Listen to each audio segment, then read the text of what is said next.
Good evening, everybody. Welcome back to MNS. Kirk has saved the show, saved the week. He's brought KMS back for us. Never any doubt. Any people saying he wants to walk away from KMS are crazy. He misses the juice so much. They were two of the most fabricated beefs I have ever seen. As someone who's what can identify when someone just wants to get on mic and rip the shit out of someone because they miss doing that, that was what we saw today. So for those people thinking Kirk's going to walk away from KMS, you are sorely mistaken. He's taken 6 weeks off. He's come back and done one producer show. And then he's come back now and done a full KMS show today in his holidays. So no one misses it more than Kirk Minahan. So we'll get to all that. So let me introduce the panel. Firstly, I guess Kane stepping in for Ted Sellers.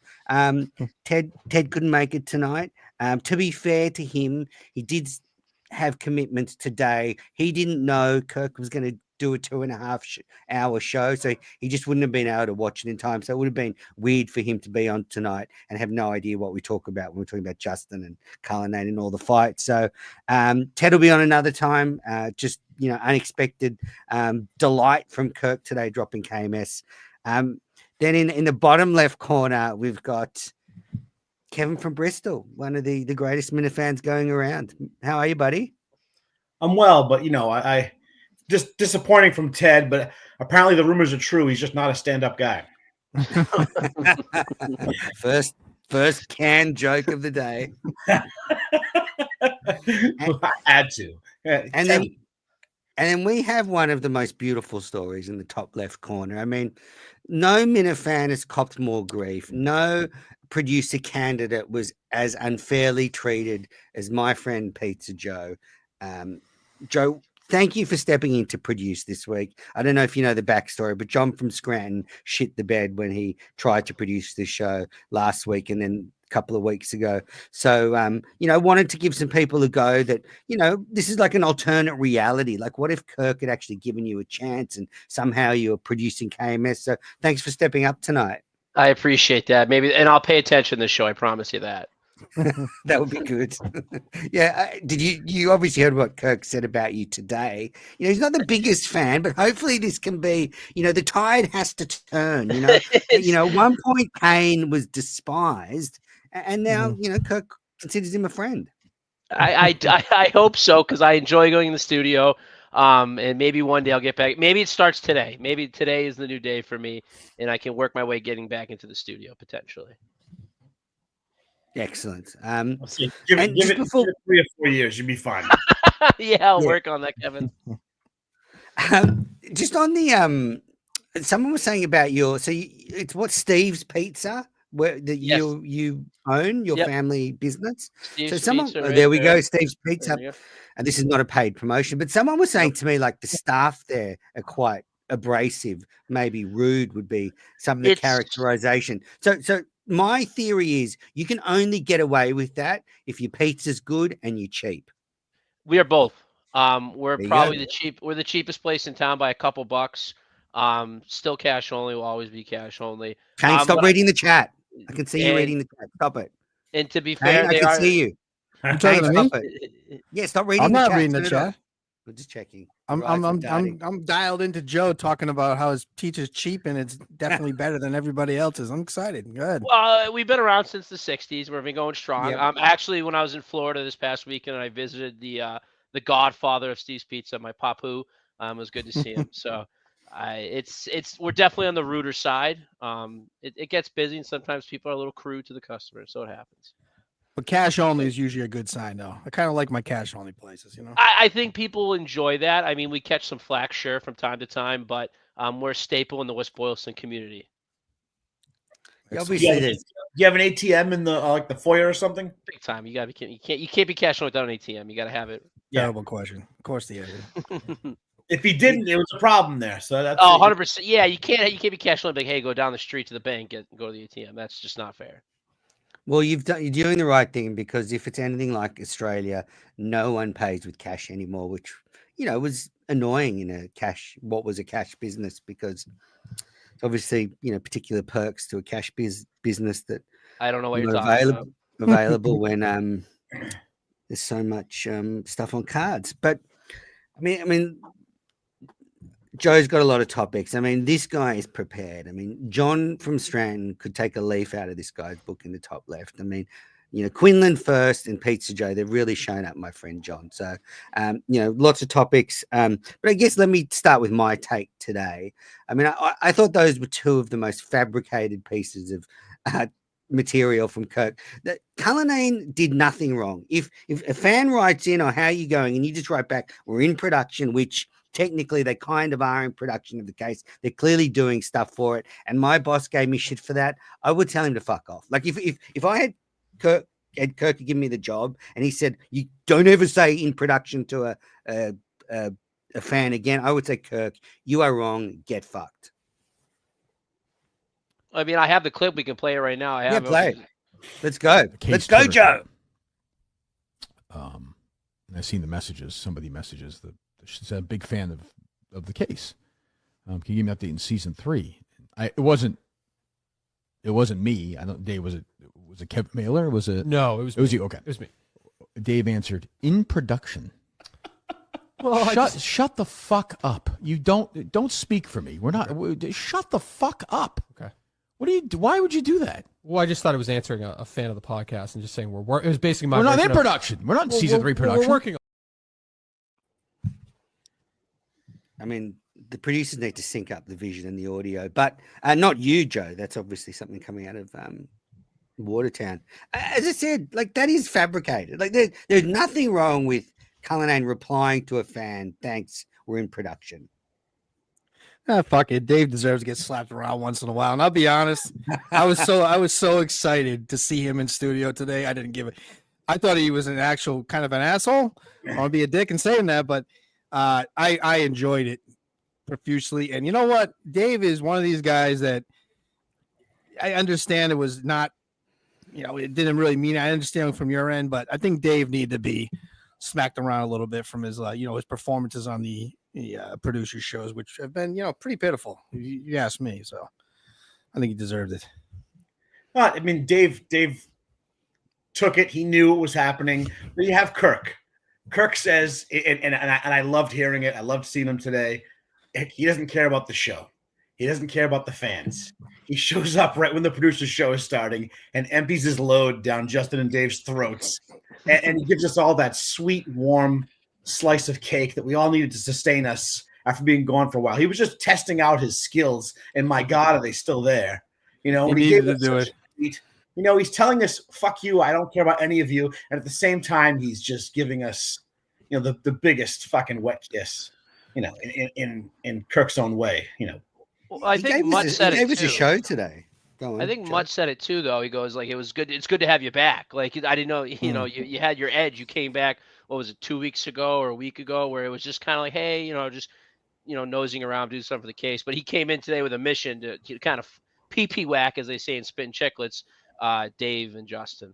The show was terrific today. It was a great show. I mean, it was awesome. So, he's that good. It's what you got to see today is exactly what we've been missing. Is that? There's no rush. There's no rush. It was. He was right back on top of his game. And I not that I think he misses it, but I think he enjoyed going in there and emptying the chamber. I think it's a good. I don't believe one word that he wants to be there. It. He loves this shit. Of course he misses it. He had such a great time. I wouldn't be surprised if we get another show next week or another show tomorrow. Like after the Unnamed, he does a 4-hour KMS episode straight after. The guy loves it. And you know what I like is him sort of saying, I'm checked out.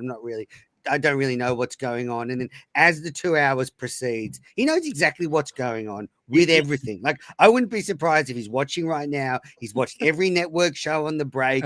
He just sprinkled in these little bits of knowledge that, man, this guy never unplugs. He loves it. It's an obsession for him. He may stay away longer now just to spite you. I hope not. And he'll take an extra week, which would be great. Yeah, so I thought that was a bit fabricated. I mean, Kirk has no idea what he's doing on social media. He has no idea about sort of what sending someone a reply on case direct messages. That's good for a fan. You know, you've replied to them, shown you respect their support. It's just a hack line, like in I production. guess I can understand though if he says we're in production. I mean, that does mean something different, right? But I mean, I don't think you should be that mad about it either. No, it doesn't mean anything. It just means we're working on season 3. That's literally what it means. I mean, to be specific, he could have written we're in pre-production. But then he, moves to Justin, and this is where it got. This was riveting stuff because we saw Kirk really lay into Justin, and I think everyone here can agree that at some stage the snow cone job and KMS were going to clash. No question. I think everybody knew this months ago when Justin said he was still going to do it, that there would be a time when the snow cones was going on and Kirk wanted him and it would be an issue. He's a full-time producer. How could it not? How could it not? It makes no sense that on the weekends he goes and sells snow cones. I think this is overlooked, though, Kane. That's the case. He's a full-time producer on the Kirk Minahan show, not the Case podcast.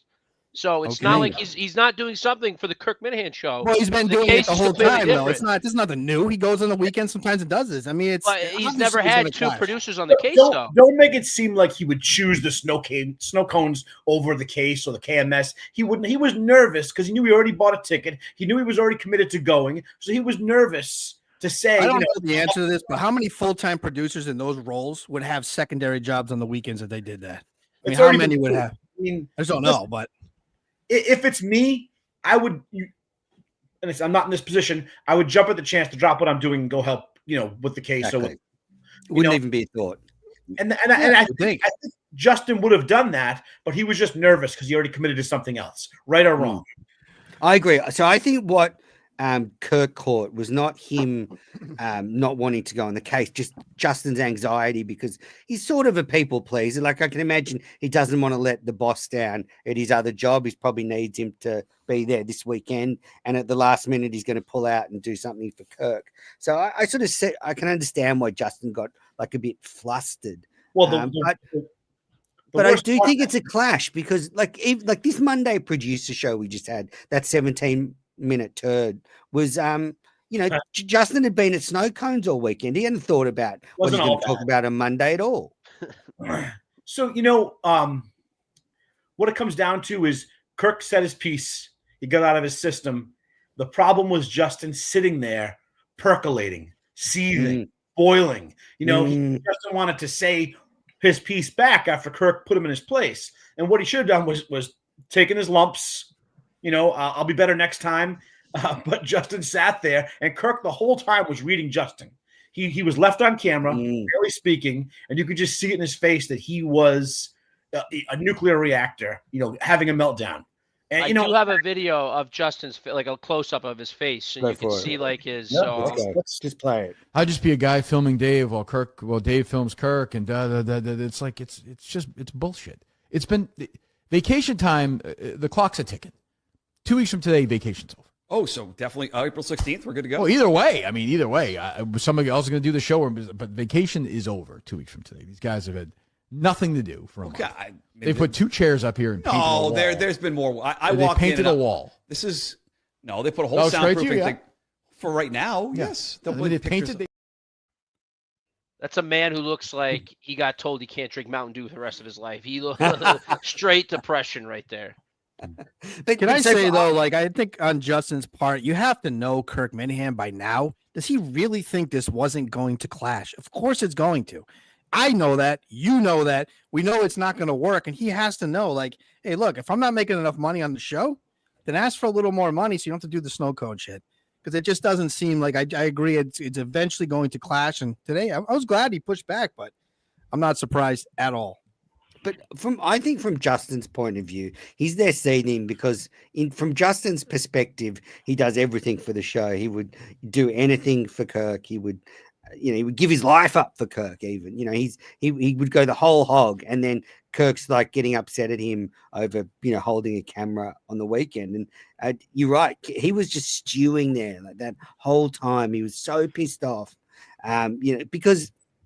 From Justin's point of view, Justin would think I've been working, like I've been trying my best. Justin's not a builder. Like, why the fuck is he doing the studio? Like, that's not. You know, he's not Steve Robinson. You know, it's like, you ever see the movie She's Having a Baby with Kevin Bacon? There's a montage where they're painting an apartment and they're painting each other and they're laughing, having a good time. You know, for a month, Cullinane and Justin are having a good time with themselves, getting their place together. They're doing their little shows, and you know, and there's not a lot of pressure. Kirk came back. You want to give him a little bit of medicine. Just take your medicine. That's all they had to do. Take your medicine. Kirk wanted to dole some out. It was riveting. It was good. Well, I'm not saying it was 1,000% valid, but I mean, it was, you know, I think necessary. Kirk's just getting him back. Remember what he said when he went with the last producers, when the new guys came in? I'm going to be harder on producers. You know, I think Justin was 100% right, though. I don't think he's wrong in the situation at all. Kirk let him do it. He'd let him take the snow cone business and do it. You can't go then after and bitch about it and cry about it after. It wasn't completely right. It wasn't letting him do it. Kirk rational, you know. Kirk just wants to see him say, "I would be jumping at the chance to go work with him whenever he's needed." It's not that Kirk would let him go do what he wants to do. He told him that already. But when the opportunity comes up to help the team, Kirk wants to see Justin, like the old days, jump to his feet and say, "Where do you need me?" And you know, and he didn't see that, and that kind of, he was like, "Okay, it's time to tighten the strings." And not for nothing though, if he would just told him, "Hey, you can't do the snow cone thing," he would have jumped at it today. So I mean, I think it's just like he had that plan, he didn't want to do it. I think Justin pushing back was actually the right move. I agree. I found it awesome. Just don't take it. I reckon the producers need to bite back. You know, if Justin feels like he was misrepresented by Kirk, don't just let it lie there. You know, bite back, correct the record. It was great listening. I don't think I've ever heard Justin bite back at Kirk the way he went today. Like, it wasn't just like a couple of sentences. He just kept going. Like, you know, that's a man that's been on holiday, feeling himself, and just, you know, ripped into Kirk. Well, I think the fact that he barked back showed me he really does care, and he was hurt that Kirk thinks he doesn't care. Yes. But not to say Kirk wasn't, you know, Kirk had a good point. Like I said, he wants Justin to be the guy Justin always has been, who's like, you know, where do you need me? When do you need me? I'm going, you know, without even asking. I'm going to drive to a Subway in the middle of the, you know, the country to get a story on a girl. You know, like that's the Justin we're used to. And Kirk just wanted to, like I said, get him back on his feet. By him going in there and doing that, do you really think that's really legitimately justified? I mean, like Menor said, they're kind of fake. He's obviously just trying to rattle him, but he was really kind of. Oh, he missed it. He missed the juice. Yeah, that's sweet, you know. It's more of a mud. That's it. It's more of a method to the madness. Like, is it justified? No, but is that how Kirk does it? Yeah. It's like saying, "Hey, listen, we're going to be back in 2 weeks. Your vacation's over. This is it. This is how it's going to be." I mean, he's going to have the case and the Kirk Minahan show, the Dozen Trivia, the Unnamed show. So it's going to be, you know, balls to the walls when you get back. It's not going to be like, oh, you get to spend 3 hours a day building the new studio. We're back. We're going to be doing probably 10, 12-hour days. Get ready. We're moving. I think Justin understood that. Like, I think they've been working. Like, I don't think he hasn't been sitting around. I don't know how much they've actually been working day to day. Sure, but I mean, I agree with Pizza Joe. And I agree in one thing you have to say. When Justin and Cullinane came back from the Christmas holidays, they were switched off. They hadn't given 1 second's thought to the content they were going to produce in those first couple of weeks back, and the shows were dog shit. So if I'm Kirk, I actually don't mind him coming in 2 weeks before we go back to him and saying, "Get your fucking head in the game." Like, when we hit go on April 16th, I don't want you fucking dragging the chain like January 2nd with those dog shit shows where after 20 minutes it was like, oh, nothing else, because fucking Justin and Cullinane had been asleep for 2 weeks. All right. I can see that point too. You could see when Kirk walked in studio, the expression on his face. There was a large hair across his ass. You know, you knew it was coming, and I was like, I was waiting for the volcano to erupt, and it was so fulfilling. It was so. I turned on mid fight. I didn't even know it was on. I was up late, and then I just saw Kirk there, and I turned it on, and he was literally saying, like, to Justin, "Did you change your name to fucking Dave?" And I'm like, what the fuck have I turned on here? Well, the end of the show, towards the end, like 45 minutes left, and you can see it right here. You know, play it. He goes, yeah. Play Justin right mute, now, by the way. What's going on with you, Justin? Nothing. Uh-oh. He's pouty now, no? I don't see any pouty. Are you pouty, Justin? No pouty. A little bit. What are you pouty about? Earlier when you brought up that thing and I tried to give my side of the story, and you're like, Well, I don't want to hear it. Well, I'm not going to quit, but Quit if you want then. I mean, you've been on vacation for a month. Sunshine's over. We're back to work now. But I just you get a free pass. You got a free pass. I think you misinterpreted the situation. Really annoys when the audio is not synced properly. It's not you, Joe. I reckon it's the new. It quite often happens in Watertown that the audio and the video are a little bit out. But that pouty look of Justin, where he's just like staring at the camera, like. But that was it right there. Once Kirk brought that back, that's when Justin, you could tell, like, kind of snapped a little bit in his head. Was like, "I'm not fucking taking this today. No shot, old man." It's good. No shot, old man. I loved. You know what is kind of concerning to me is, did you hear the little nugget that Justin has these secret recording glasses now? Yeah. So yeah, you know, like, I don't know, like, you know, him wandering around schools and playgrounds with them on. It's kind of concerning. Like, he could just be recording anything and no one would know. Showers at the Y. Yeah. Yep. Absolutely. You got any more clips, Joe? Yeah. So this is like one of the spats right after the pouty thing that I noticed. This kind of like inflamed it or sparked it, I would say. It didn't happen. I was not in this room. You were there talking with Kirk. You said, "Do you want Justin to go?" Kirk said, "No, he doesn't have to." You said, "Correct." I went in there and I said, "I'll go." Kirk said, "Do you want to go?" I did not first say at first. Nope, that's actually not true. You said yes, you can go if you want to go, and I said that's correct. That's correct. But the first thing I said to Dave when you were in that room is I said no is not true. So then I think you're misremembering it. So you came in here, and I could tell right away by your body, because I have kids. I knew exactly what you were doing. You were working, which is fine. In your mind, you were thinking about the thing this weekend in Albany, correct? I said no. I said I will go. I will go if you want me to go. I will go. I'm not going to do pretend games. Okay, so stay pouty then. Okay. And you know, Kirk wants to fuck with Justin when he brings up the Chicago thing, when he's like, "Oh, you just want to work in Chicago with Big Cat." Like that. So that is such lazy shit from Kirk, because Justin has done so much since then. Like, that's such a lazy take to just go, "Oh, you want to work in Chicago," because in the last 2 years, Justin has done whatever Kirk wants 24/7. Yeah, that's why I'm just surprised why more people aren't siding with him on this. I mean, to say he was just sitting there all month doing nothing, I doubt it. I'm sure he was working. He just came in to fucking torture him, and you know, It hey, worked. that's what's the best part of the show, right? You say torture, I say sharpen. Okay, that's true. Either one, they both work. Anything else you guys want to add on the producers before? Oh, I just wanted to say, like, Joe, great clips so far, man. You're doing a great job. Yeah, I appreciate it. Yeah, you got good clips. I do have a background in broadcast journalism. Like, I did work for a TV station for 3 years, so I do have some type of background in this. Well, you can tell.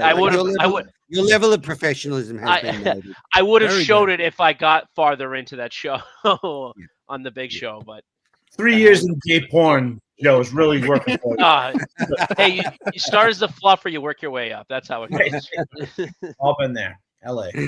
I like how Kirk also said that the producer show's just become the Minifan Network recap show, that, you know, the wheel kind of turned and flipped, and all of a sudden, you know, those two were just recapping what was going on the network. They also brought up, so Kirk had been watching the clip where the Hot or Not people, John and Bree, well, especially Bree, had been asking why they don't get paid for making network content, which was one of the more extraordinarily dumb things I've ever heard. I'm not sure who thinks anyone deserves to get paid for doing network content, unless, you know, Kevin, you plan on invoicing me, you know, after tonight. But a shot, you know, just one of the more. So what concerns me is, and, you know, Kirk made his comments we'll get to, but, you know, I just wonder what John has said to Bree for her to think that this would be something we get paid for. Because, you know, I'll spell it out. You know, this is a hobby. It's fun. It's a parody channel. Everything's a joke. Like she said, with no hint of humor, why is Mendes a CEO of a company that doesn't make money? Like, she actually thinks I'm a real CEO of the Minifan Network. So what has John said to her for her to think that? Like, I think John might have led her to believe this is somehow a barstool channel. Like I can imagine John saying, yeah, you know, I was just talking to Portnoy the other week, and yeah, Bree, come on board, Hot or Not, there's a big future. And because in what world would anyone get paid for anything on the network? One of the more crazy things I've ever heard. Kirk said it today, right? If you bring in revenue, you get paid, right? I mean, that's pretty simple. That's selling ads and whatnot. I mean, that's what I mean, but like, you got to bring some money in. Kirk said something else today. He said some people think they're going to go on a show, and Portnoy is going to see them get hired at Barstool like Chris Clemmer, and it's like hired at Barstool. Why? If Dave Portnoy offered me a job, I tell him to shove it up his ass. My time here on the network is like, I like being with you guys. It's anything I do for Kirk is a thank you to Kirk for all the free content, and that's what my time is for. If I give back anything at all, showing up to studio, doing a show, I'm like, thank you for every fucking day that I get a fucking free podcast and entertainment during the podcast, online, all this time. So people want to get paid or get hired at Barstool. It's like, it's all pipe dreams. And I guess it's fine to have dreams, but if you expect that, you're in for a sad, long existence. I just don't know the exact context of the conversation. Like, how did it come about? Like, I didn't listen to it, so I don't know. Was it just like, no, I got it right here. But I don't mean to be controversial, and I don't mean to be disrespectful, but why do you do all this without getting paid? No idea. Okay. Yeah. Me either. No. And you're not allowed to say that you want to be paid either, or you're in trouble too. So I love how John, who allegedly runs this network, has no idea why he's doing it. People say or criticize me. I will tell you why I do it. I fucking love this show. I love KMS. I love the Minifan world. I love this network. That is why I do it. I love Kirk. There, I've said it. So, that is why I do it. Like, the fact that John has no good answer there is absolutely ridiculous. Like, it is a passion project. Listen. John's just in the moment. John's been around forever, and when someone needs something done, John will jump and help you do it. No, I'm just saying, like, what is he doing? He's just bumbling around. He's got some dumb broad on his show who thinks this is a real job. Like they get 300 views. Why would she get paid? Like, would she get paid per view? Like, you need to be bringing in big numbers to monetize a show. And she does a couple of really bad episodes and they get 300 views. And she's like, why are we getting paid for this? I've never heard anything more tone deaf and stupid. I hope she's not like the smartest one in her family, because she seems really dumb. I mean, you have to say that's a really stupid fucking she's friends with John. I mean, if John's one of you. And when John sits there and says, I don't know, it makes it sound like he seems like he's wasting his time. He doesn't want to do it. And it's like, then don't. Come on, guys. For fun. Listen, Dumb has a home for here. Sure. I agree. Definitely. Absolutely. I'm dumb. And, so she. She looks good, though. I mean, the only reason why I kept watching that show is because she was on. I mean, I'm not gonna lie. I know. She's a female. But the thing is, that's what the Minifans, girl. What I would say is, Hot or Not, I think would do well on a channel aimed at the homosexual community or a channel aimed at younger women. Like, I don't think Hot or Not's audience are Minifans. I think, those three giggling like idiots would maybe work to a different audience. That's what I would say to Tommy. Maybe you need to use your connections in that world and find a channel where, people would appreciate that kind of sort of meaningless, vapid, unentertaining content more. Yeah, and Kirk was saying, bring in revenue. If you want to get paid, if you don't enjoy it, don't do it. And he's called me fat, which I take offense. I think it's the glasses, personally. I think take the glasses off, I look a bit better, but the glasses kind of just. I'd recommend keep them on, man. You might want to keep them on. Yeah. Anyway, I could lose 20, 30 pounds. There it is. I could definitely lose 20, 30 pounds. Man, what have you got? You got any more clips for us, Joe? What do you want to play for us? For next, we got Brando's mic not working when he did the Do You Believe in Magic show. This is good because. Are you there? I guess I better keep monologuing because my co-host has left. Is anyone there? Is John from Scranton there? I can do 40 minutes on the magic if I have to. I had to let him suffer. For a second. did Brando leave? So great producing there from John. Just leaves them all fucking dangling there like idiots. Comes in, makes some dumb comment. That was hilarious. So, okay, I'll start with you, Kevin. Do you think Brando will be gone in 6 months? Because that's what one Kirk Seamus Minahan said today. Not a chance. Not a chance. Yep. I had about a 20-minute conversation with Brando. I didn't realize how long. Did you counsel him? I don't counsel anyone. I'm not. I have. What am I going to tell anyone? I've done nothing but fall on my face in this world. True. But I talked to him for a while, and I see a guy who's been a fan a lot longer than I thought. He goes back longer than I thought.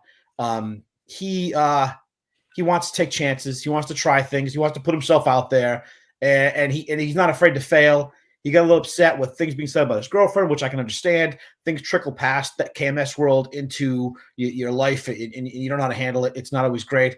But I'll say, Kevin. If you don't, let me finish. If you don't want that shit to happen, don't block Nurse Kim. You just ignore it. It goes away. That's his fault. You're 100% right. Ignore things. Let them go. You're right. But I think he's a new flavor in this world. He's a great guy. First he was loved. Then you're like, oh, this is great. Everyone loves me. I've been there. Then all of a sudden, the tables turn. People hate you out of nowhere. Trolls come out of the woodwork. They see a weakness and they harp on you. And I think he didn't know how to handle that. And it'll make him better in the long run. It really will. He's a genuine guy. I believe he is. He actually spent 3/4 of his therapy session today talking about it with his therapist. He's really trying to work through it, and he wants to. He wants to put her on. I think, in this world, as far as being a character, a personality, he's young, and he hasn't been through some of the trials and tribulations that others have, like you and like all of us here, but whoa, I'm still 29. Give me a break here. I will say, I'll get there, but I still need some time. There's a certain, I will say behind the scenes, there's a certain intensity to Brando where he, is craving for a lot of attention. Like, it's not just what people see. Like, Kane will back me up on this. Brando's very intense about getting as much attention as possible, getting views, which is fine. Like you got to be driven, but, eventually that's going to sort of come back and bite you a little bit if you go a bit too far. But, Brando's a great, sweet guy. And he's just maybe got to just pace himself a little bit. Like, that's what I told him. Yep. Yeah, I agree with you on that. Like, hey, listen, if you're gonna do the Do You Believe in Magic show, you got to watch Kilmer's stream. Like, you have to know what's going on. You can't just be a host and let Mike talk for the whole show. Like, you have to know what's going on and have a conversation with Mike what's going on. Well, I also think if you see another Minifan suggest that idea in a group chat or a YouTube chat, you should reach out to that person and say, hey, great idea. I want to do it. Do you want to do it with me? Should we do it together? Maybe we can get Mike on. You don't just run off and book Mike the next day, bump BA. So, BA was locked to go on the Brando show, but Brando was so desperate to do this Kilmer show and get some buzz. He bumped BA. So it was just like, flicked BA at the last minute, didn't reach out to this other Minifan and say, hey, let's work on this. Let's do it together. And remember, Kilmer does this 3 times a week. So he didn't have to do it Monday. Like, he was just desperate for that little whiff. So that's what I would say. I don't think he realized how into the Orlando Magic show Mike Geary was. That's exactly what happened. No one did. Fucking passionate. Yeah, Mike, it says that Mike for the last month has just been at home watching Kilmer stewing over his managerial decisions. Like, no one needs KMS to come back more than Mike. Crazy. Right. I will say, I don't think the Brando not being prepared thing, I think, is way overblown. When you go back and watch that, he knew most of what he was talking about. Mike just ran him over. He wasn't great. He gave a lot of thought to asking a blind guy how Chris Kilmer looked. I guess, but that's not the preparation. It's just dumb. I mean, I will say 6 months is I think it's illuminating. Last night kind of, and I love Brando, and I'm not going to go in a bad way about him because he's my guy, but once your girlfriend's kind of involved and that kind of stuff starts to trickle in, and all of a sudden, they're involved more and asking you questions and this and that, it's just a matter of time. It's either one or the other. Either A, you separate her from everything, or not just her. I'm saying myself too. I had to do the pretty much same thing, or you just get out of it. And it's hard to combine both. It's going to be tough. You're a dirty dog, Kane. I mean, you're a dirty dog. You're sending DMs to these hot young chicks hoping to look up in Laconia. I don't think Brando's doing anything like that. Brando's a sweet, lovable guy. There's a lot of conversation around it, but it's not worth it. So I love Brando. He has a lot of passion. He's a great guy. It's looking a little. He's going through some stuff right now. Last night, Manners beat the shit out of him, which was a little uncalled for. But Kane. So that was a slip if I've ever said one. The thing is about that, Brando will turn on me, and you've seen it. He will turn on me at a click of a fingers. He will say he should be fired. Like he has turned on me since he's been doing the Brando show a number of times. So he can't complain when I give it back to him. Like, well, I mean, you always give it back, definitely. He's not getting away with it. But there's no hidden agenda with Brando. No. He doesn't want to go to Barstool. He doesn't want to get paid. He just wants to. He does. I think.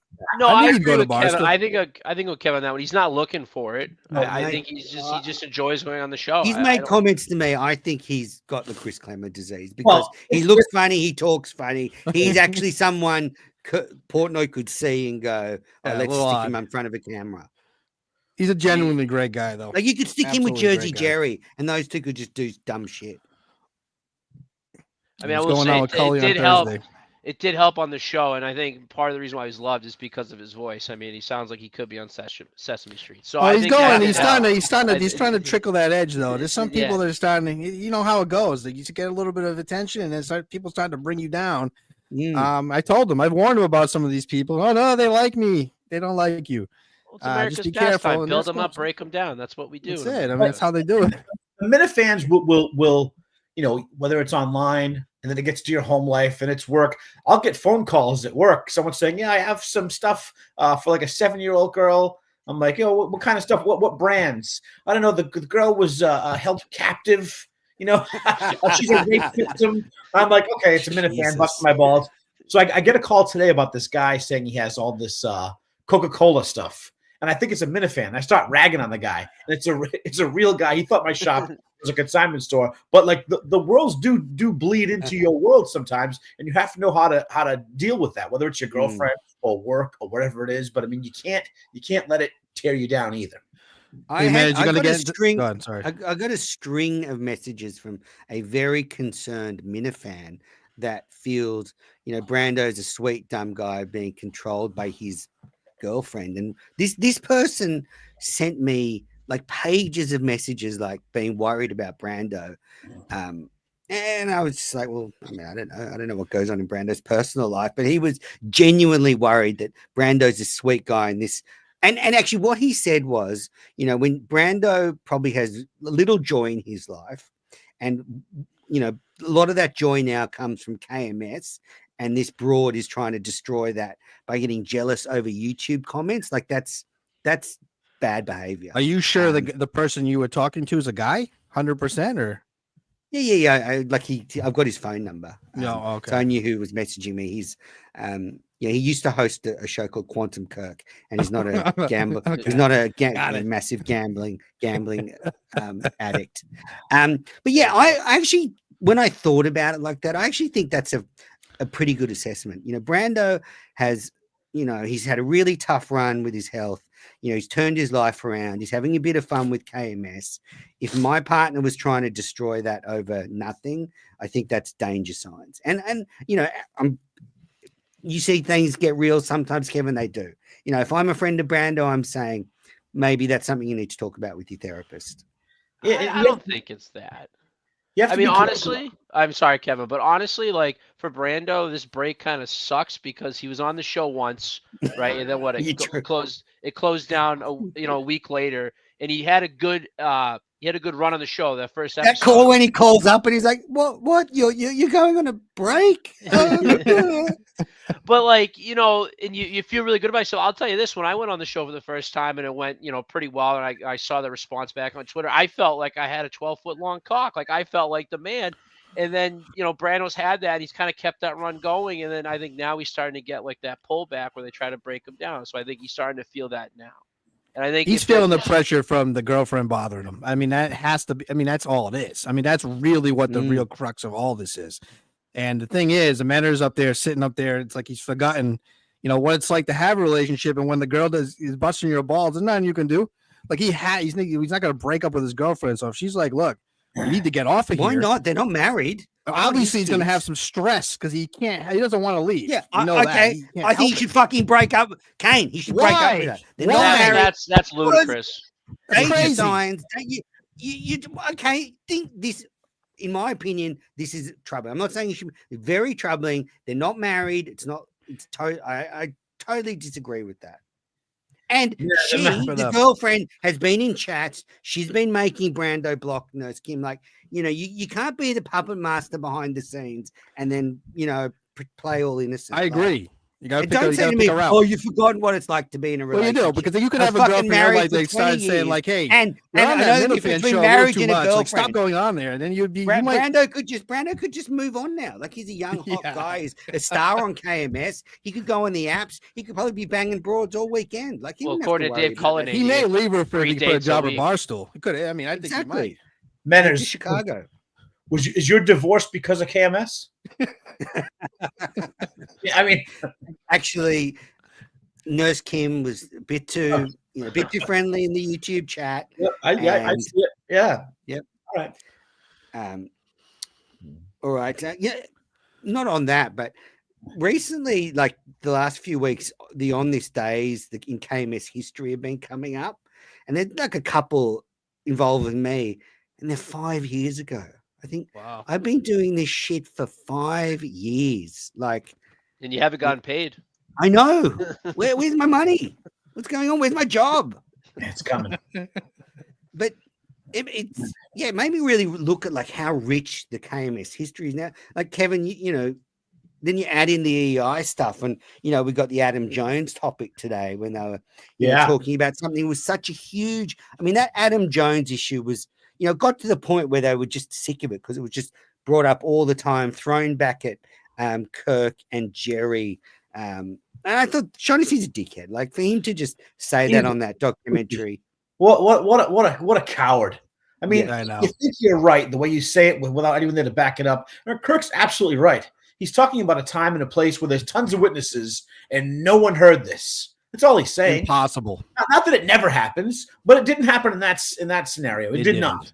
And Shaughnessy knows that. He's just playing up. I've sat up there. You've probably sat up there.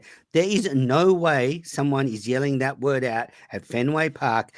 Literally, in center field. No chance. Center field's got a 20-foot wall. Yes, so and there are Boston Red Sox staff fucking every 20 meters, like watching you. Like, if you yell that out, you are out of there. Didn't he get like the Cracker Jacks thrown at him or something? I think that's really what really pissed him off too. Like somebody like threw peanuts at him or something, and he got all upset about that too. What a fucking asshole! And Shaughnessy also is the guy that won't put Kirk Schilling in the fucking Hall of Fame because he doesn't agree with his politics.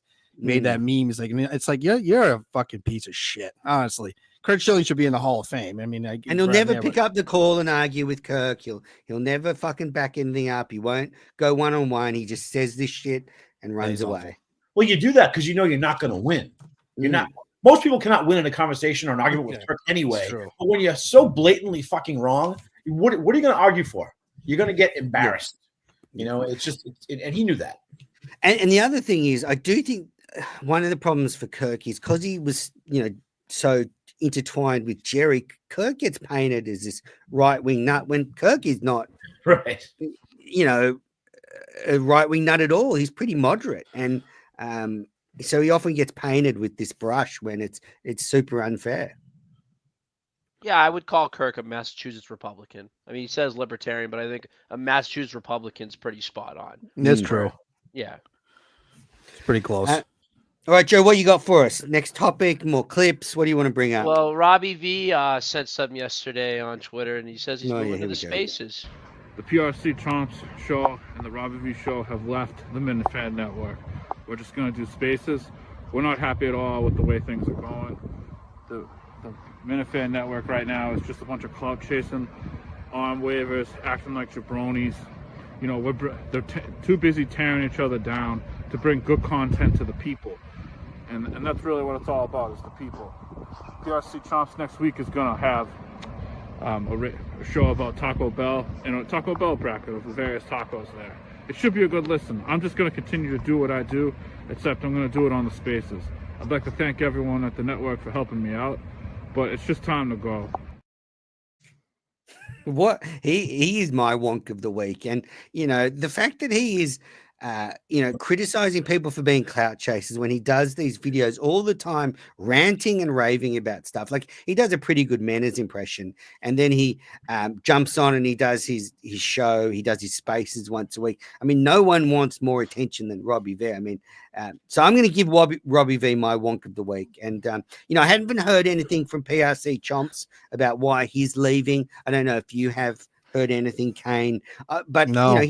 I don't think it's at all, to do with the network. Like, he's doing these interactive shows where he's doing, like, you go on the spaces and you all talk about and do your picks for like a bracket for food. So you can't do that on YouTube the way he's doing it. But I wish Robbie V the best of luck. He's someone doesn't get the joke, doesn't have a sense of humor.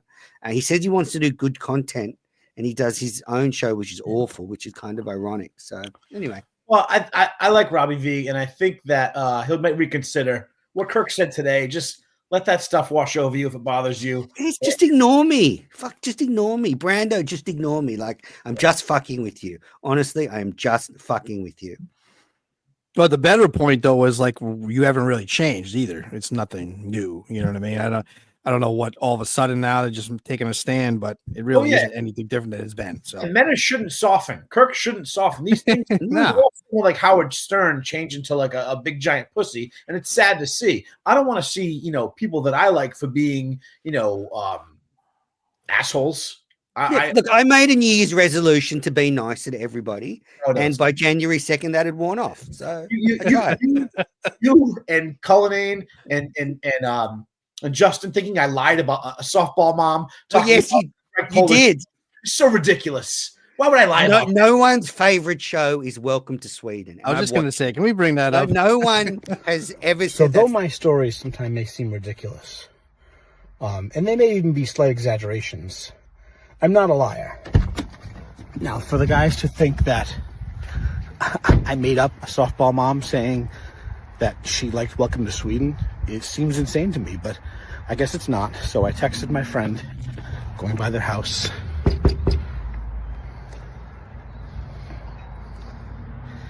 Hopefully this will be easy and peasy. Hi, Joy. So this is Joy. Hey. And oddly enough, on a podcast, someone thinks I'm lying. How do our daughters know each other? They play softball together. They go to school together. Softball school, like I said. And then we were having some pizza and a couple drinks. And you mentioned a TV show that you thought was really good that no one really watched. What was the name of the TV show? Welcome to Sweden. Yeah. Come on, where are we watching that? All right, Joy. Well, what is your background? I am Norwegian. So maybe that has something to do with it. I don't know. I love all things Scandinavian. All right. So thank you. This is very weird. I'm sorry. This is very weird, but it's kind of on brand for Kevin. All right. Thanks. Bye. This proves nothing. That poor woman locked that door so fast. Can you post those text messages to see if you told her to say that? I said, I'm going to stop by, ask some questions.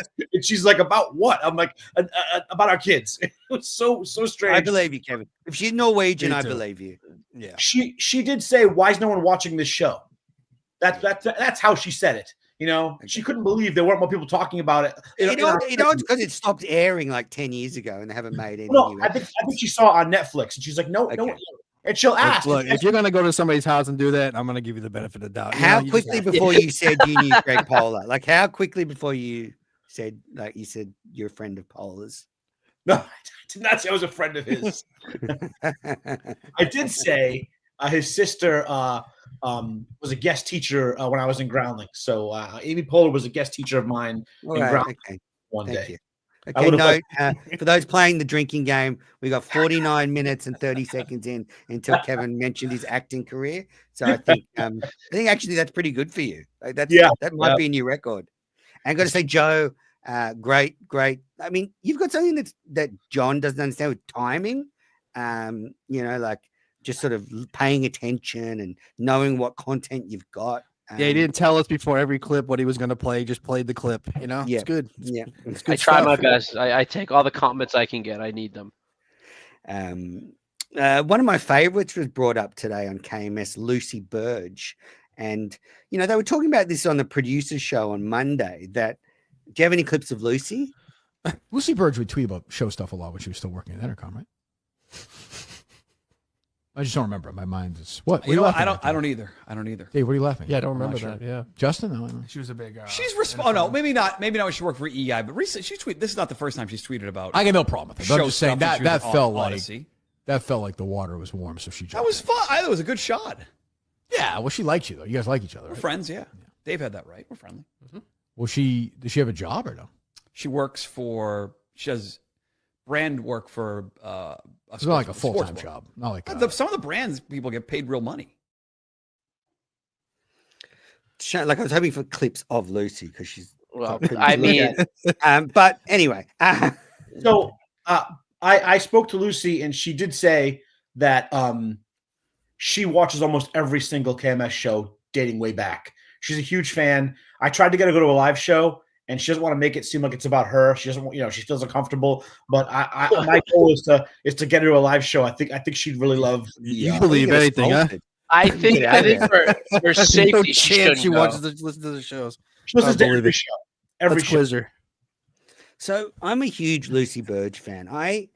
She did an Office podcast with Chris Curtis for about a couple of months I'll before. Never understand that. She did. They never touched. I'm telling you, nothing ever happened between them.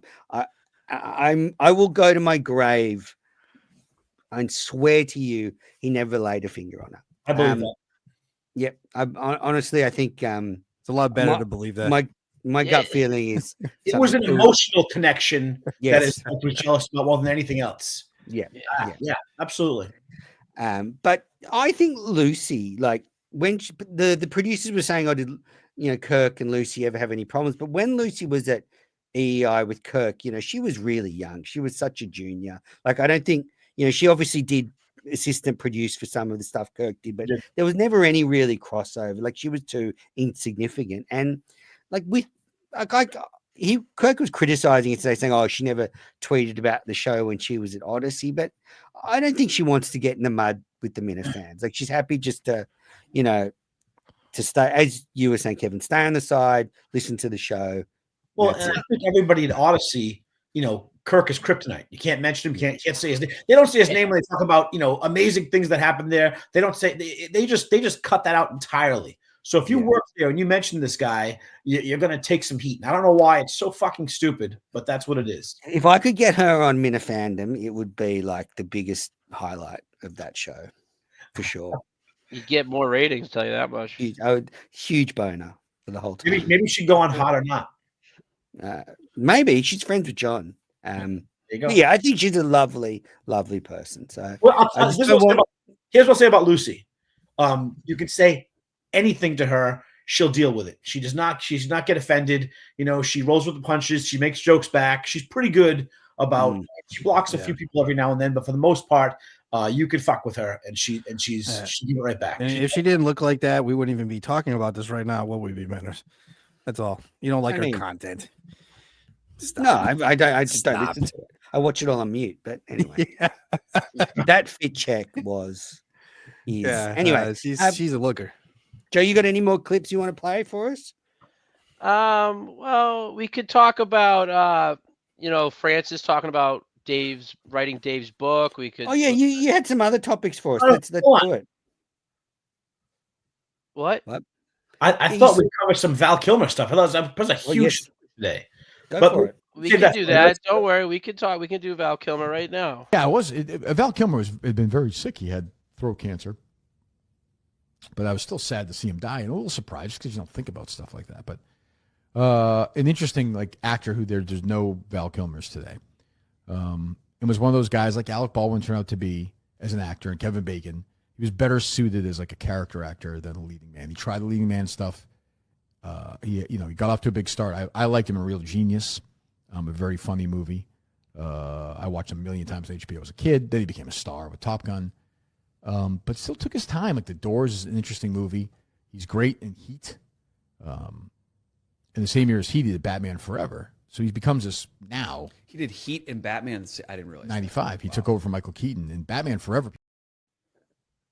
So, No, great actor. I mean, I loved him in Tombstone. Just phenomenal. It's funny because Garbage Munchkin said something that I thought as well. No one has ever said that.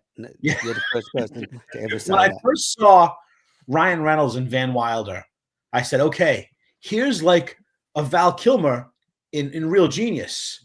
I thought they got the same trajectory, but Ryan Reynolds never progressed to what Val Kilmer became.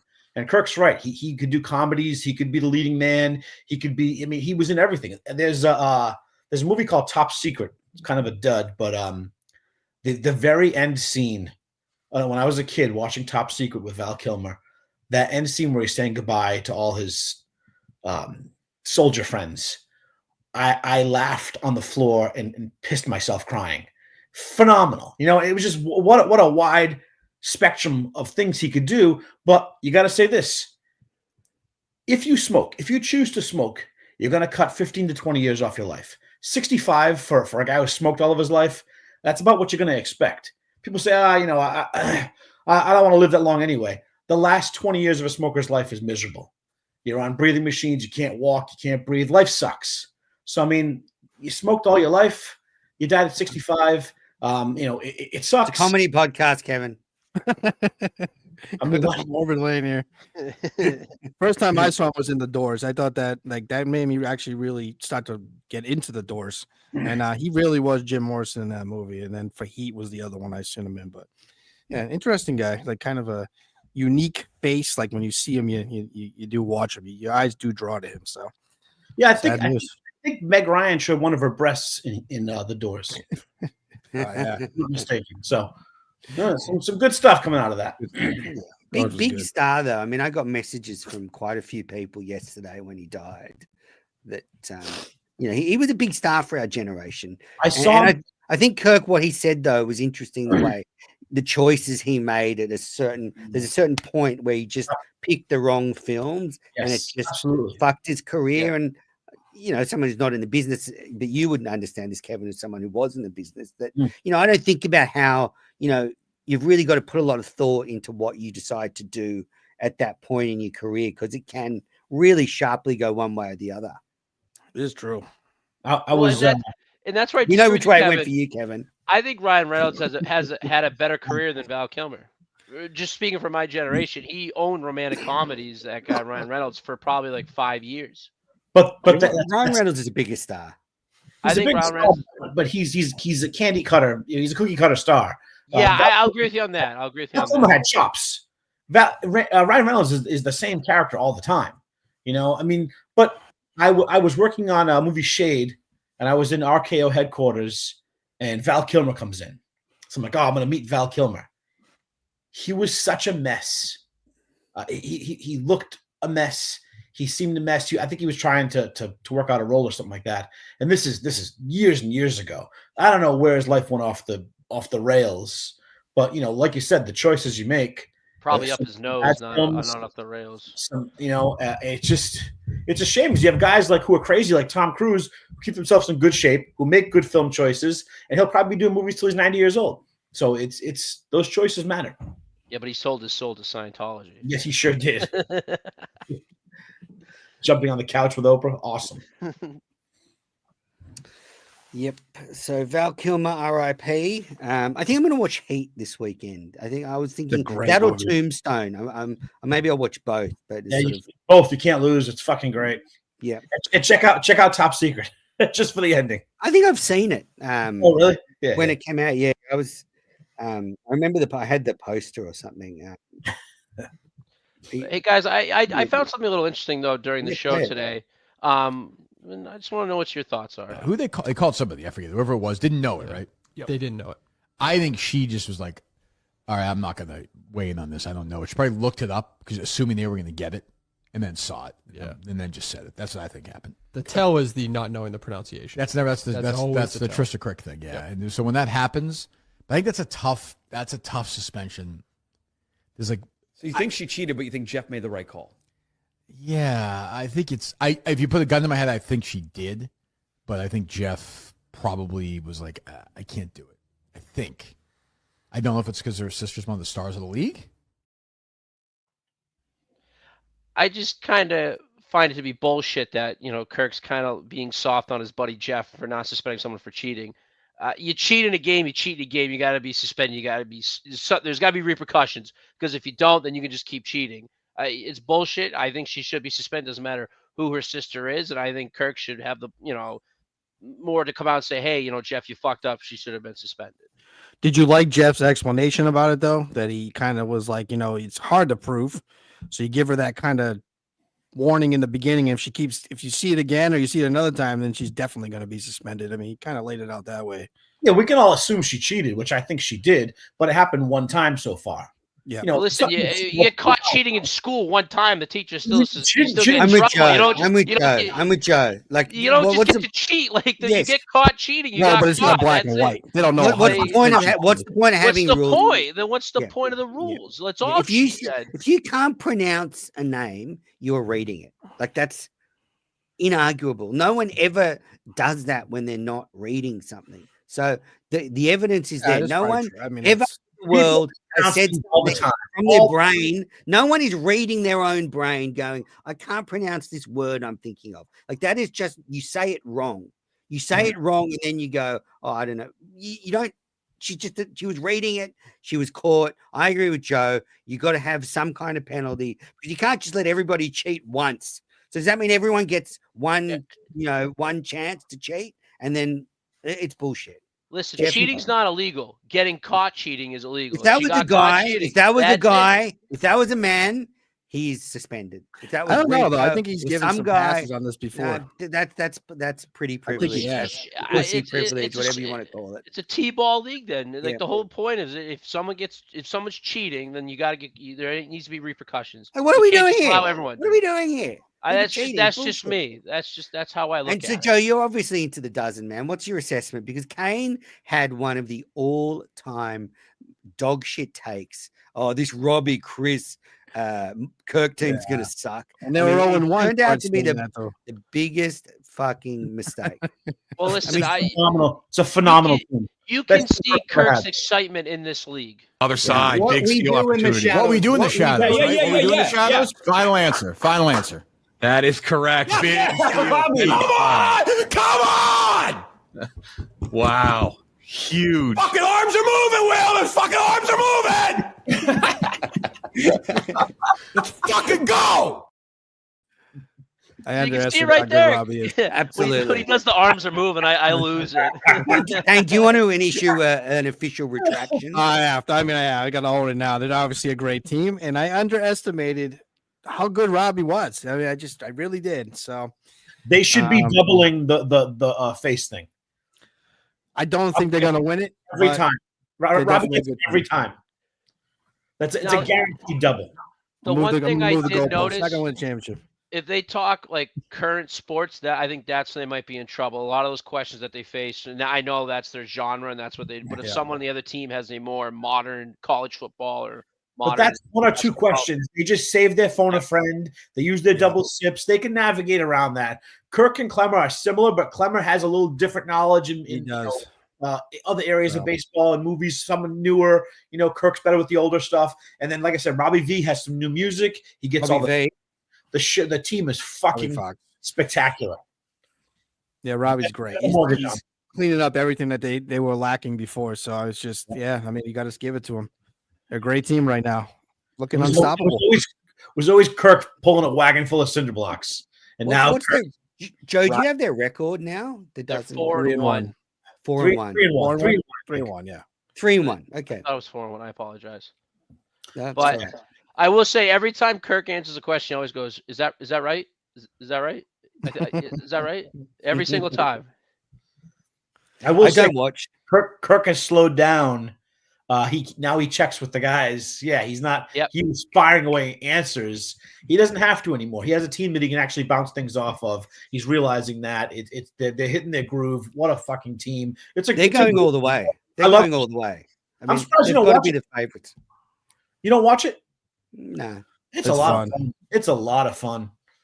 Yeah, maybe I'll watch a few more. Either flying high or he's fucking miserable. Either way, it's entertaining as hell. Yeah. Just Kirk's brain. If Kirk likes something, he remembers it. If he loves something, it's cemented forever. When he's saying like Gerald McGraney, like a star of the West Wing, not a star, a guest actor. When he like, if Kirk loves something, it's amazing what he retains. And then on the other hand, if there's a guy, he's like, what's that guy's name that was in the studio last week? He's telling you, I don't care about that guy. I don't care. I don't give a fuck about him. Give a shit about him. Let's write a book on Kirk's brain. It's fucking incredible. He can't do puzzles, but he knows who was a star of a show from 15, 20 years ago. And Jeff might be a little soft on the suspensions, maybe, but he runs a good game. It's really well done. He's doing a great job with it. So I just got to give him credit because how long has he been doing this game for? And he keeps finding new questions over and over. So credit where credit's due. That's got to be a pain in the ass. It wasn't long ago where Porte was saying he was costing the company $100,000. He was one of those guys, right? Wasn't he? I believe that's right. Yeah. So it's come a long way. I'm sure he'll be happy to hear you say that, Kane. I'll pass it along to you. Kevin, you were saying about Kirk being passionate about things. He is fucking into this mini golf. Like, his team better perform. They better turn up. They better have their fucking heads switched on, because if there are any fucking stragglers or people fucking around that are in his team, I can see him wrapping a fucking putter around their head. Yeah, if they don't know Kirk and they think he's joking around about being serious, there's a rabid dog mentality to win, which I fucking love. When you flip out on the course because you miss a shot, I fucking love that. I fucking love it. That's how you play with intensity. You play with everything on the line, or just don't fucking play if you're going to be, well, how's he going to be with John Gruden? I mean, let's just be real. I think he'll give him hell. Kirk will give him fucking hell if he's fucking candy apps. I believe that. I believe Kirk will help. But I think Gruden will be into it. I think Gruden will be serious. I think he'll try. I don't know who else is in his team, but God forbid Kirk like wanders around the corner and sees someone on his team like hitting a vape pen or smoking cones before the game and not being clear-headed. It could be get quite ugly. Yeah, and he needs to look inward too. He's got to keep his cool, because we've seen him snap on these courses, and he could cost your team. So you're the leader. You got to look. You got to stay calm and be the voice of reason. So I'm very much looking forward to this. I love these kind of things. It's funny that that's one of the clips that Kirk says is kind of viral, like him fucking losing his shit. It's true. On the mini golf course 2 years ago is the one that his kids see. And I come across that on social media all the time. Short Instagram reels, all those things. Yeah, and I come across the 2 Aussie guys who just did an impression of Kirk doing the disgusting golf when he was commentating on the Corn Ferry Tour. And Kirk, those Australian, the 2 brothers. Yeah. The Shep boys. But I guess we've sort of hit the sports section of the podcast, which is good. So a couple of things. Firstly, I've been banned from all future Fonz golf tournaments or any actual Fonz events. So very disappointing, but I just want to know I support the Fonz. Okay. Sneakers, if you're watching, I'm a Fonz guy. I think what Kirk said today probably makes the most sense. Like, I think him and BA make more of the Fonz than it is. Like, it's guys fucking around playing games. Probably 100 people in the miniverse interested. Go for it. I love video games. I'm not one to video game shame. But yeah, I've taken the ban quite hard. But I've been training. I've been playing NHL, trying to get better. Hopefully, if I get a shot, I'll get a go. So yeah, check out the Fonz. The Masters was last weekend, and Kirk genuinely seems like he's into MLB this year. Like that chat today, like I think he's actually following baseball this year, because he said before the break, he wants a sport and he's going to maybe follow baseball this summer. So I think we saw like that was a genuine, like Kirk wanted to talk about the torpedo bats for like 10, 15 minutes. Oh, Mutt was so happy. Mutt was so happy. Mutt was just fucking so rock hard. And, you know. I disagree. I think it's the opening week in baseball. But, you know, I think when you get to like June and it's been 60 games in already, Kirk's going to go back to his Champions Tour. He's going to go back to his PGA Tour. He's going to watch his golf. And I think that's what he's going to do. But I think MLB has a certain, and I can see Kirk liking the constant sort of buzz that it gives. Like it just hums along all summer. There's always games going on. You can sort of tune in to what's hot at the moment. There's no buzz in June. ESPN just dropped the MLB. They said we're not fucking paying you anymore. After this year, which is they're bad for me. A couple years from now, they're done. Baseball is a great sport. I grew up playing, and I grew up in a town that has a big baseball community. I don't know if more kids are still playing it as they're growing up. I feel like it's a little bit less, but I'm not saying it's a bad sport. But you're gonna watch 9 innings of baseball on TV? No, but the much point, it does have its own rhythm, you know? And it's much quicker now. It's 2.5-hour games. The game's bouncing back. You know, it is regional. That's the problem with baseball, as opposed to football. It's much more regionally focused. Nothing will touch football, but listen, playoff baseball is like playoff hockey. I will watch playoff baseball because every fucking pitch matters. You don't know what's going to happen at any given moment. But I'm not going to watch the game in June 28th when they're playing the Baltimore Orioles at 7 It just depends who's playing off. If you got a great pitcher that's pitching that night, you might watch it. All right, valid, but like streak or something. Or the beauty of baseball, if you're into it, is you can have it on in the background on the radio. That's what I like. That's my favorite part. The rhythm. Baseball. I like it on the radio, just listening in the background. You know, that's the best. Yeah, there's a romance to that. That's right. If I you agree. like a team, you like a player or two. It's great to have on. Then when it gets serious, when the games get real, then you really pay attention. But baseball is a good thing to have, just kind of flowing as you're going. So I think baseball is very much like cricket. It's very much like cricket, and that's why I like both sports. Is because you know there's a certain rhythm to them, and so what I'm doing this summer is your summer is I am ESPN still show like 5 or 6 games here. Every week, one a night, basically. So I'm going to watch them. So you get to see different teams before, lock in on the Red Sox if they're any good. But we did get some Masters talk today on the show. Where do you stand on Jordan Spieth heading into this thing? Where do I stand? Is he on any of your bets? No. Okay. I'm not a big Jordan Spieth guy. I like him, but he makes me nervous. He's so rounding back into form, a third and a fourth year with 2 missed cuts the last 4 years. Loves playing Augusta. Yeah. No, he's going to be a monster price. I think a lot of people are going to take him. Oh, I think you're crazy. I think a lot of people like him. I just think he's a big name. I think people want to take him. I think he'd be a very popular pick. So will Corey Connors, who plays well at Augusta. He's playing well. There's no course on tour where course history means more than Augusta. That's probably true. Corey Connors, I would not pick him to win. He's just not a winner. But I don't have my winning pick yet. I'm not there. I listen. I don't even hear what they're saying. I just see Kirk and Mutt back to back, looking in different directions, and like sitting up against each other. The guy's got to work that out. That's it's oddly distracting. But go on with your golf. This is my thing right now. I mean, golf is that's my number one sport. Hockey. Golf. Did you see the Aussie Minwoo Lee won on the weekend on the PGA? Dr. Chapinski. I saw that. Of course, I did. And he was on Part of My Take yesterday, so I actually listened to that interview. I know his sister's on the LPGA tour too, and she's a champion as well. I'm going to give my 3 picks. I'm going to give 3 picks on the show.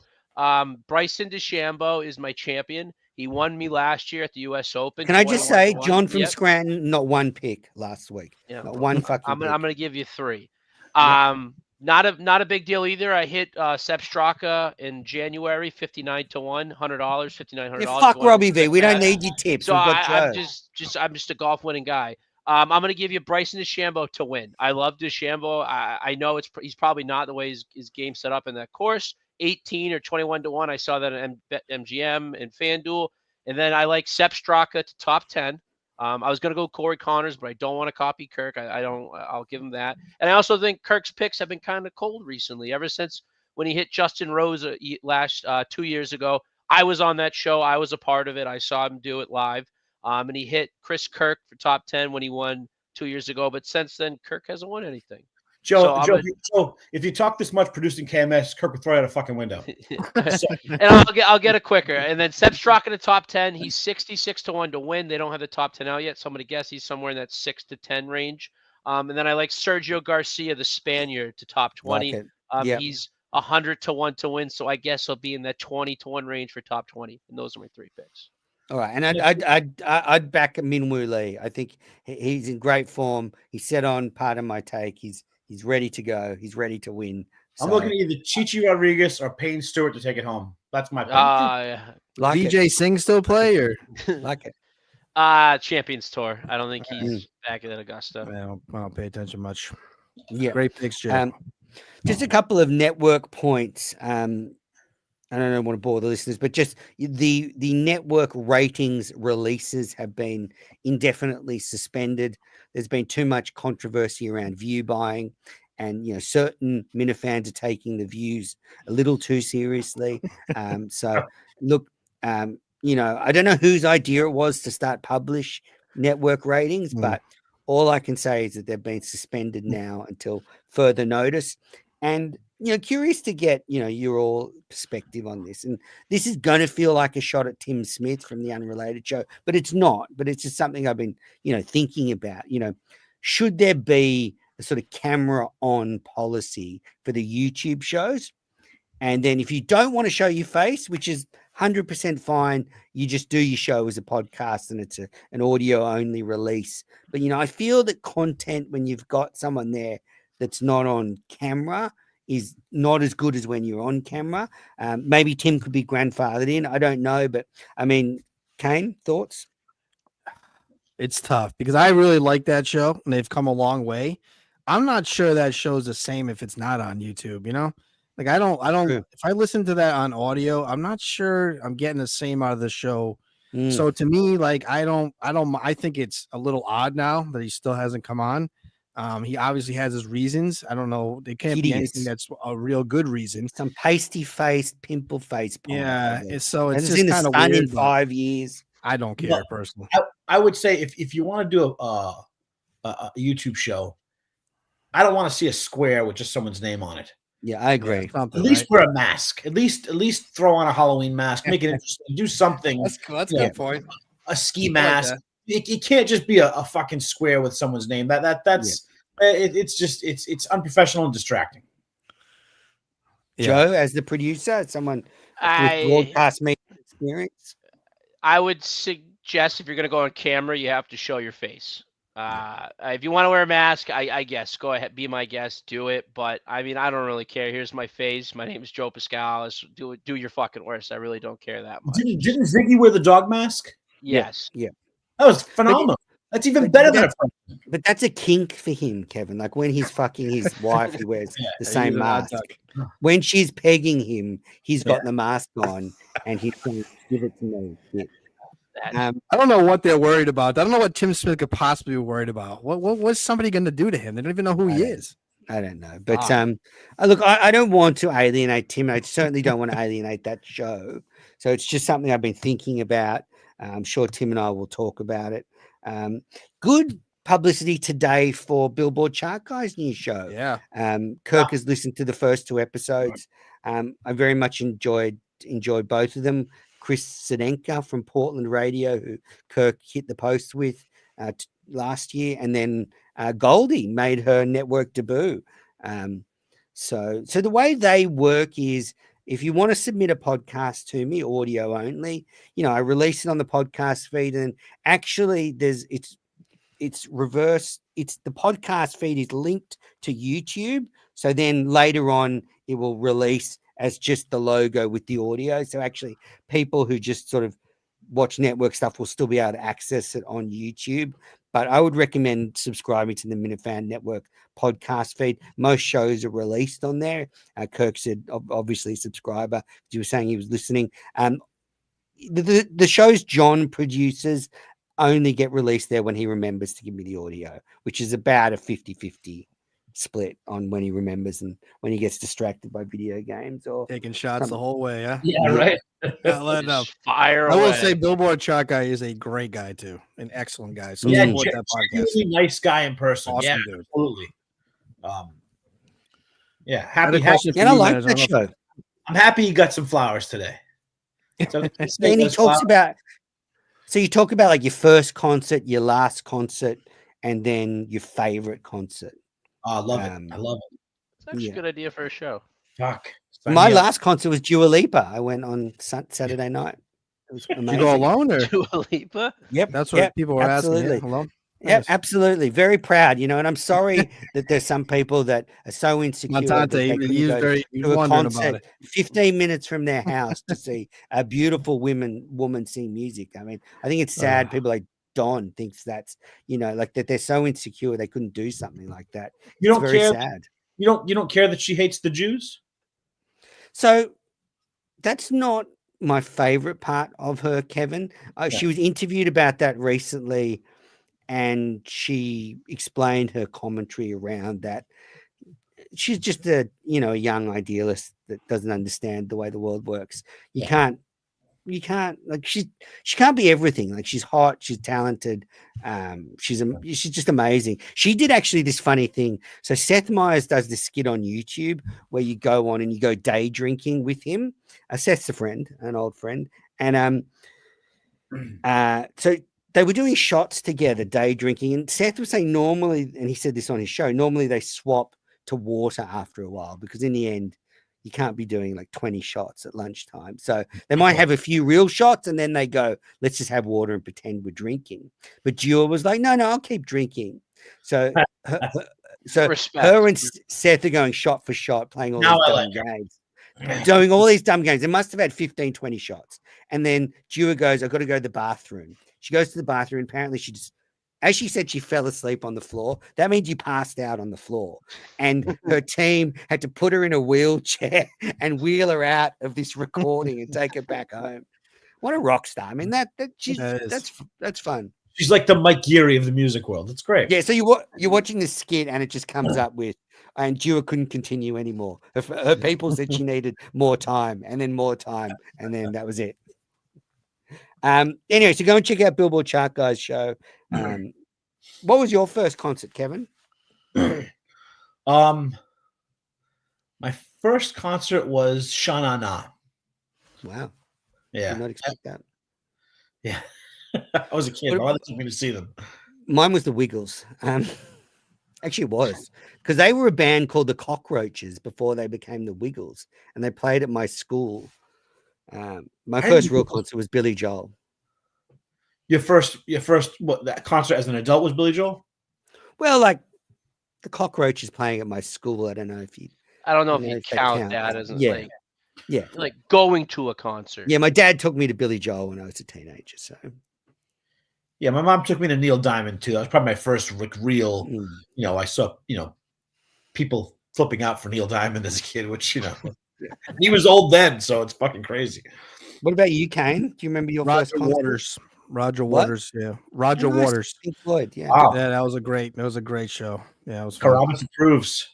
Yes, big Pink Floyd fan. Nice. All right, Joe, what do you got? Any more clips? Any more topics? There was a few news. Anything we missed?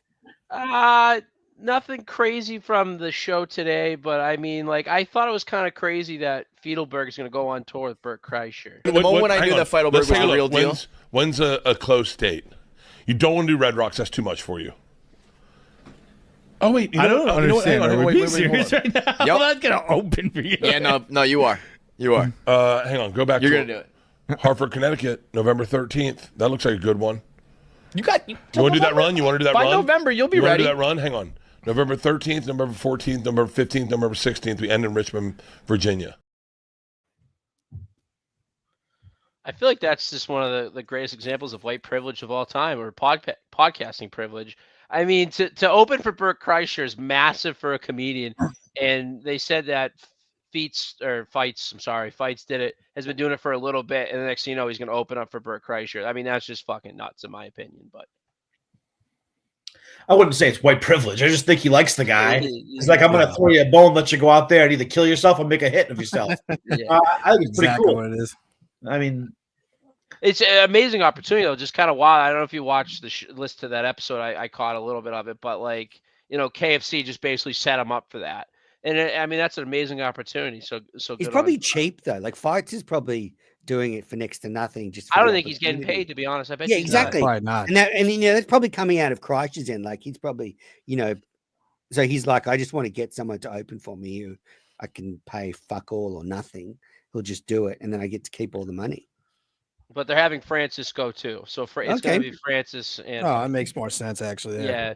Yeah. Well, they weren't going to do it, but they're like, we should ask Francis because I think he'd get pissed off if we just took John. So they should get Mayo. They should get Mayo to do it. He's good. What else you got for us, Joe? I don't know. When I was in school and I had a hot teacher, I always dreamed of this, but it never actually happened. You don't have anything on you? You can just grab whatever you need. Whatever I need? Yeah, whatever you need, like your phone, your purse, go ahead and grab it. Is she going somewhere? Or? Yeah, we're going to explain everything to you guys, so go ahead and turn around for me. You saw the picture, but that woman's pretty fucking hot. Yeah, absolutely, she is. I don't know if it's just the internet now, but it sounds like more and more attractive teachers are banging their students, and I just was never one of those lucky kids. This is a tale as old as time, though. It's been going on for a while. So what happened? She got caught banging one of her. Like, how old are we talking? I think high school. I think around 15 it was reported, but the student went to the police, so I guarantee the mom saw the messages or something, and the student reported it to the police, and then she didn't know, and that's when the police arrested her and brought her in for questioning. What do you think the link is with all these women that they do this? Like, what has gone so wrong that they're looking at a 15-year-old in that world, and they're like pedophiles, obviously? But I had a baseball coach try to fuck me. He went to prison for 30 years. So did his brother. Oh, I know those guys. Yeah, I remember them. He almost got me. I was. I was. Wow, really? Oh yeah. Those guys were janitors at this one. Didn't they work at the school too, right? Let him fucking talk, Kane. Sorry. Go ahead. Kevin, tell your story. Well, there's two brothers who were like, they were either referees or they were umpires. They were always involved with baseball. And he I swear he was one of those guys. He put his hand on your shoulder. He'd look you right in the eye. He had a sweet voice, and he would tell me, he's like, you throw right-handed, you bat left-handed. I can make you a star. We'll go to my house. I have a batting cage. We can practice. I can make you a great baseball player. And I was like, Mom, this guy is like, he sees the potential in me to be a star in baseball. He's like, my mother never said no to me. I had no curfew, no nothing. And here she was saying I couldn't go and train with the baseball, savant. And it turns out he was bringing kids to his house and he was fucking him.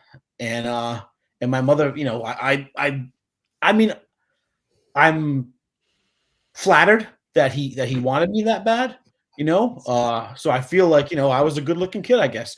But wanted. I squeezed through the cracks. He went to prison. His brother died in prison for the same crime. He died in prison. Another brother, I think of his, killed himself because he was so embarrassed of his two brothers. And the guy that tried to get me, I just saw him walk out of Dunkin' Donuts the other day. He came back to the same town after prison, and I heard he died last week. So we put a bow on this story. But it does happen, whether it's a male fucking a female student, or a male fucking a male, or a female teacher fucking a male. I mean, something's wrong. That there's some wiring off in your brain that you want to fuck a kid. But in your scenario, that was unique. Was it was two brothers, which was odd. You get one of them. You think you're not getting two of them. Which was they were both born with a wiring defect because just weird. Everyone knows in my area, if you got trained by Jesse or Rick, you had a good chance they went for it. Good baseball guys knew what they were talking about, but keep the elbow out. But to Joe's point, it's different when it's like a hot young woman like that. It's only different because fucking a guy that might be 5 years younger. Well, that kid's going say to she's 22 and he's like, hell yeah. Like, if that ever happened to me, I'd go to my buddy, like, dude, I fucked Miss Peterson, dude. It was awesome. She from the parents' point of view, it's that's it's not right. I'm not saying it's right, but it's no, I know. I hope not. But it's different. Like, I can see like it being a kink or a perversion for some woman to like want to fuck, guys that they can have power over, like it's just a power trip, Yeah. It was a But I just young- feel like this wasn't something that you would hear about a lot. And now the New York Post, I feel like every other day has a I story used about to hear another all the fucking hot time. teacher. I used to hear all the time in my school about guys fucking mothers, like, not when we were like 15, but probably like when you're sort of in those last 2 years of school, like 17, 18. We used to all the time about mothers hitting on to like guys from, all the time. I made out with a substitute math teacher at a bowling alley when I was a senior. I thought it was the best thing in the world. There you go. Next time we saw her in school, she wouldn't say a word to me. She didn't look at me. She wouldn't talk to me. I thought we were going to the next level. It never happened. It's more common. Biggest regret of her life. Exactly. She had her shot, dummy. You got any more stories? One Joe? last clip. This one's for Jerry. Holy Toledo. Voters' views of the Democrats in Congress among all voters disapprove 68%. And look at the approved number, just 21%, even lower than the Democratic Party at large. This is the lowest on record for Democrats, according to Quinnipiac University polling. You think these numbers are bad? Let's go to this side of the screen. We'll look how Democratic voters feel. Get this. The plurality of Democratic voters disapprove of Democrats in Congress at 49%, and just 40% approve. Horrible, horrible, horrible. That's right, Ironhead. Who are they polling? I mean, no one have asked me shit. That's true. Hey, I'm a Number one. Quinnipiac grad. Let's go Bobcats. So if you haven't seen it already, I aired recently, was it last night, the five fights in KMS history that KMS Duck curated or Confused Duck, and these were the 5 fights. So we had the initial time when Steve Robinson brought up to Kirk that Ben Robinson wasn't happy talking about their family. That was one fight. Then there was the fight where it was Kirk versus the Mannix brothers, which I don't know, listening back, if that was a fight, like, because Kirk was never really serious. He was just fucking around. So, Duck does a great job. Great listen. Not sure that's what I would consider a genuine fight. Then they had OJ's lawyer on. That was good.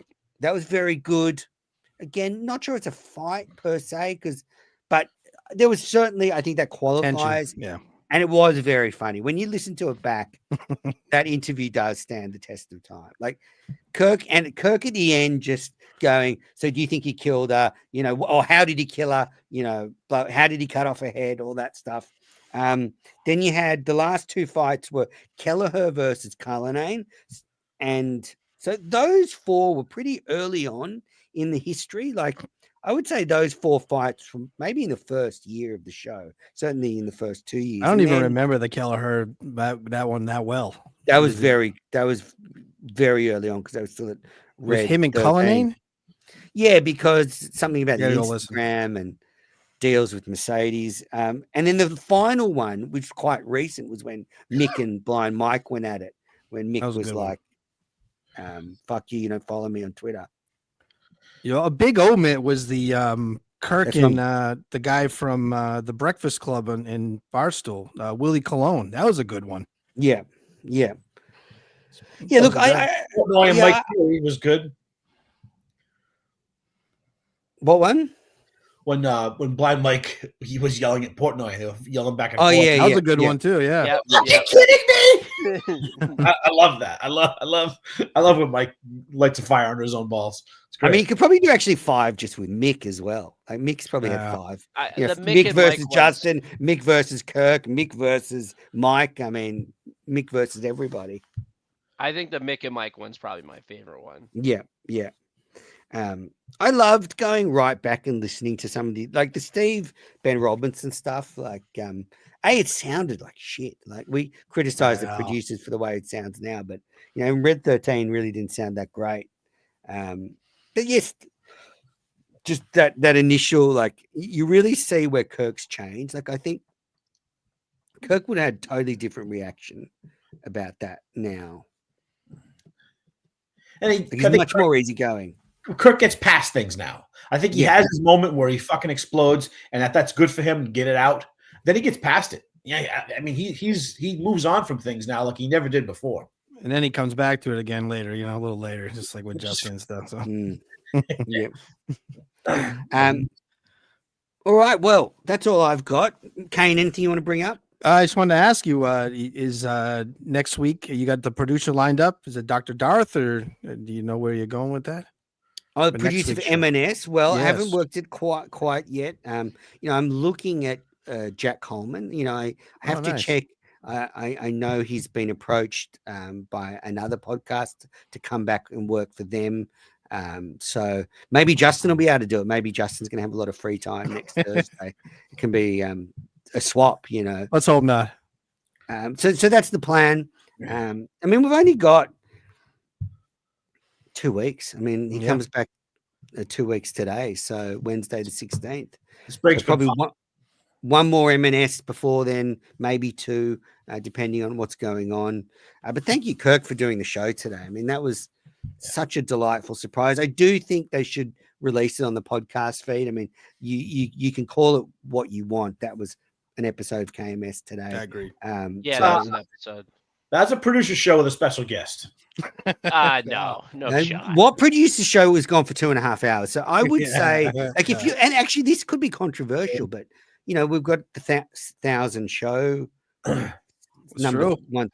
If you're doing 1,000 shows, that's in my opinion. Kirk will not count that. Kirk will not count that. Okay. I'm split. I'm saying it should be counted. You two are saying it's not counted. No, that's just a gift. Okay. And I gotta say that this break, it's been fine. If Kirk needs to do this for the case once in a while, for himself once in a while, people have had some fun with it. We joke around, but for the most part, as long as we know they're coming back, this is fine. And what's clear is he misses us and we miss him. He misses us, we miss him. People last night on Twitter like, oh, Minifans are reading each other. There's fights going on. Just take a breath, have a laugh. This is all a bit of fun. Yes, we can swear at each other and say we're talentless assholes, but let's not go overboard here. Robbie V and all these prima donnas that can't take a little heat.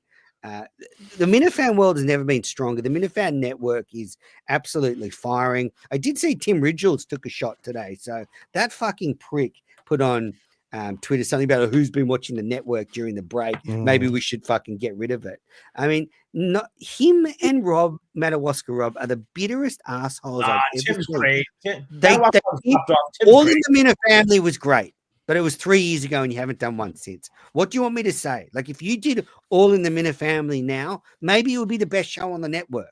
Great. We would love to have you back, but don't just sit there in the shadows, criticizing people because you're not doing your dumb show anymore. Madawaska Rob didn't get his fucking dream job at Barstool, so he's a bit of fuck. I mean, it's kind of sad, but the network's never been stronger. People running away, that's fine. Like Timeout Talks hasn't submitted a show for a while. Has anybody noticed? No. Look inward. If I'm Josh and that guy, and you've put the show on there for months and no one's watching it, maybe you're just not in the right spot, or maybe your show's no good. Like, have some self-reflection. But they just said they were going on a hiatus. What happened? They just wanted some time off, right? Yeah, good. Absolutely. I don't think like it's just like nefarious. Manager's like, don't take yourself too seriously. Just have some fun with it. So and so's a prick. So and so's a prick. You even did the show. You're a loser. You just can't stick to being a good guy. You just can't. But I am. Have a good time with it. I think it's great. Well, Tim Ridgels put out the fucking tweet saying, oh, taking a shot at the network. That fucking retard's been absent for the last 2 years. Not my fault. I don't know what happened to him, but he hasn't been the same guy. Like, he literally hasn't.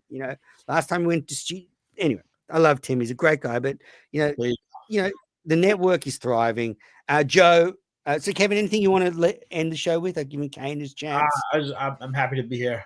Sorry that. Great to have you. So, Ted. Kane, thank you for jumping on and filling in for Ted. You're a stand-up guy, unlike Ted.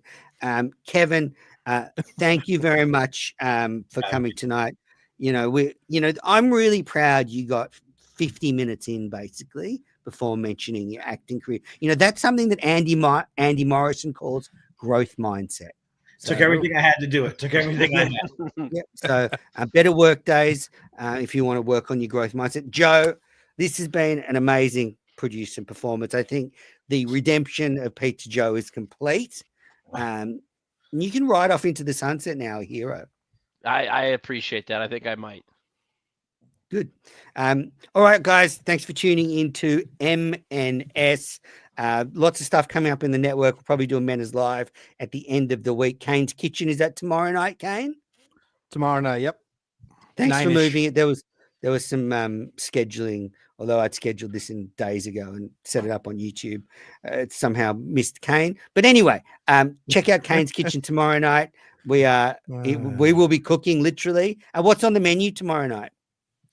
I'm doing gnocchi. I'm gonna make gnocchi and make a few preparations with it. So Jackson, So you obviously make it from scratch. Yeah. I'll make it from scratch, and then we'll make all the sauces from scratch. And I got a few things I got to make. So yeah, it's gonna be great. I'm ready to go. I got everything prepped, ready to go. I want to see the Kane and Sneakers cook-off. That's what I want to see. Not gonna be much of a cook-off. Yeah, I mean, keep pounding those fucking nail, Sneakers. All right. That pasta salad looked awful. Like that looked like vomit. Now I imagine it tasted fine. Like. Please. It's like a nice home cooked meal. Like Sure. I had an egg and cheese bagel for breakfast this morning. I'm not going to fucking tweet a photo out and say looks amazing. It tasted good, and I'm sure. But for him to tweet that out, it literally was the same color as vomit. And then for Sneaker to take a victory lap because Kirk said it was better. Like Kirk knows nothing about food. The guy's the pickiest eater of all time. I wouldn't take his opinion on anything. No, not at all. Well, plain cheese pizza is the best. Kirk's right about that. That's It's true. the only way to go. Joe? Yeah. Steve's Pizza, baby. Let's go. That's the hockey team logo right there. Playoff start. Steve Pizza, Just Ducky, Kane's Kitchen. Support everybody. Check out the network. Thank you. Thanks, guys.